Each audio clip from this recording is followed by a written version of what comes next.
This is Steve Halleck of TikToking.com. Check out the website for tons of other video reviews, really cool pieces for sale. I'm trying to curate some of the best and coolest watches in the world to show you guys. So check it out, www.tiktoking.com. And here today I have another really cool piece.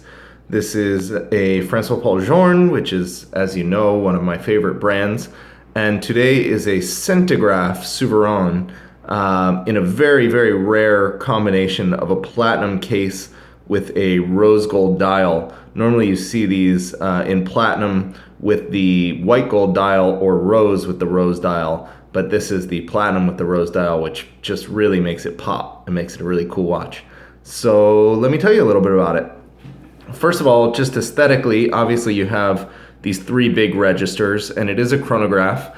The watch was developed actually when Francois Paul met with Jean Todt, who, as many of you will know, was the boss of the Ferrari racing team.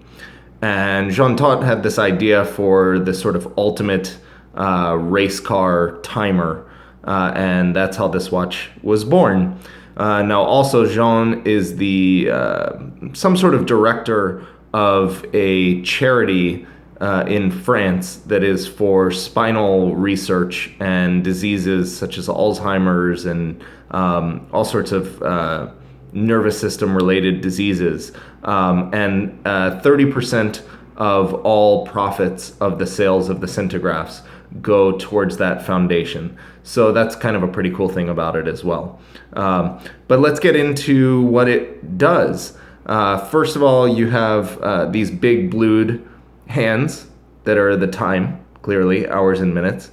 It's kind of cool to see the sort of normal Jorn shaped hands in this giant version, because normally they're kind of tiny and in a subdial, but this is the sort of giant version of these hands that are full dial sized. So that's sort of neat to see, and they're beautiful blue and really stand out, especially in this rose dial version, but also against this very, very nicely polished plate that holds these three subdials. So let's get into the subdials, because those are really the heart of the movement. The cool thing about this watch is it, in theory, measures 1/100th of a second. So you can see this subdial here, that hand spins once a second, and it is gradated to 1/100th of a second.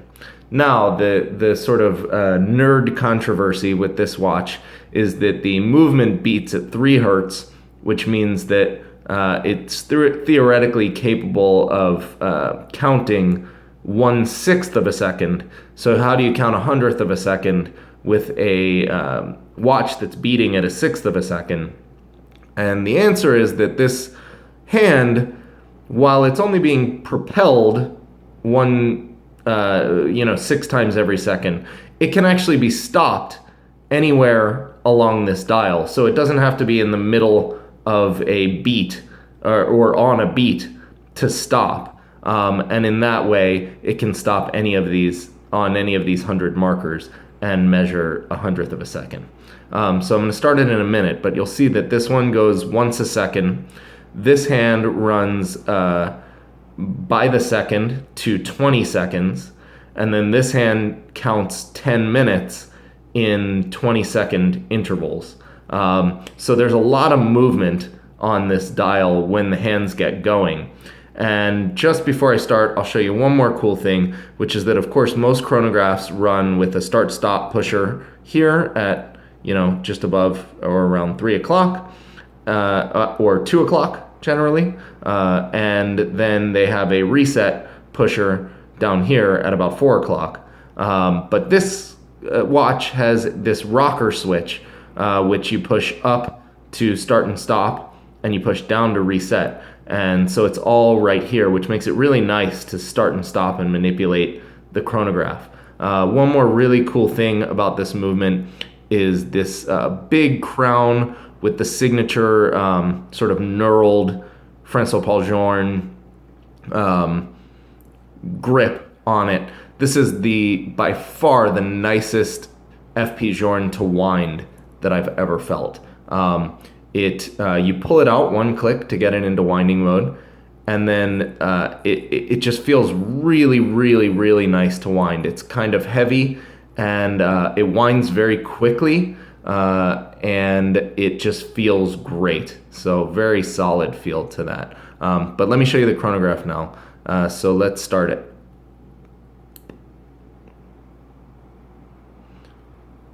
And so you can see, like I said, a lot of movement here.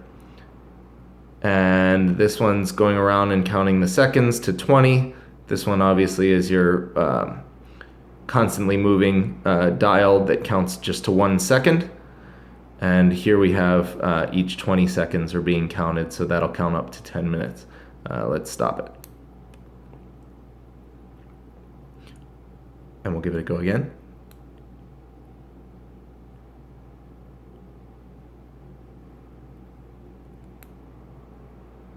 So there you can see how it stopped on 42 hundredths of a second or something like that.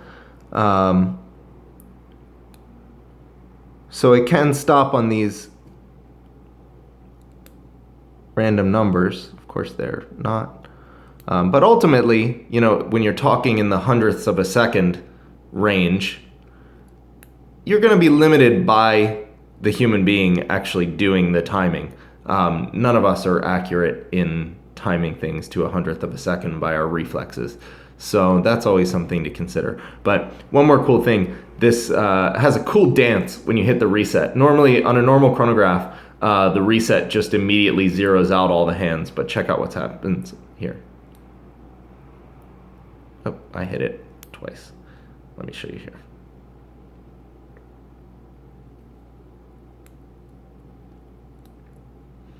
This hand just kind of like moseys its way back to 0, which is neat.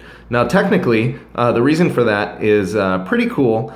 This Francois Paul actually has a couple patents on this movement, and they're related to how the chronograph actually draws power off the mainspring. The chronograph is linked directly to the escapement, basically. So it's not derivative of the time-keeping wheels, and therefore when it's activated, it doesn't affect the amplitude or the rate keeping of the timekeeper itself.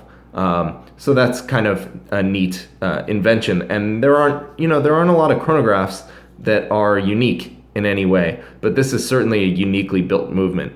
And here you can see it, like all the newer FP Journes, the movement itself is crafted in rose gold. And you can see the finish is stunning on this piece. It's got the gold chatons, the rubies. There's 50 jewels in this movement. So it's a very heavily decorated movement, and it's really pretty spectacular. There are very, very few bespoke chronograph movements in the world, real, true in-house chronograph movements. So this is a pretty unique one, and it's very, this is a very, how do I say it? It's a watch that feels more expensive than it is. And obviously it is an expensive watch, but between the platinum case and the rose gold movement and the fact that you have a true in-house and very unique chronograph movement, I think this is a bargain at the price. And it has a very substantial and luxurious feel to it, more so than a lot of other FP Journe pieces. Sometimes they can be a little bit light feeling and a little vintagey. This feels very heavy and sturdy and rich, and it's a neat watch for that. So let me show it to you on the wrist. This is 40 millimeters, and the case is a little bit more, again, substantial feeling than some of the other 40 millimeter Journe cases, and certainly more than the 38 millimeter Journe cases. But on the wrist, you can't beat 40. 40 is just a great size. And again, this watch has real wrist presence.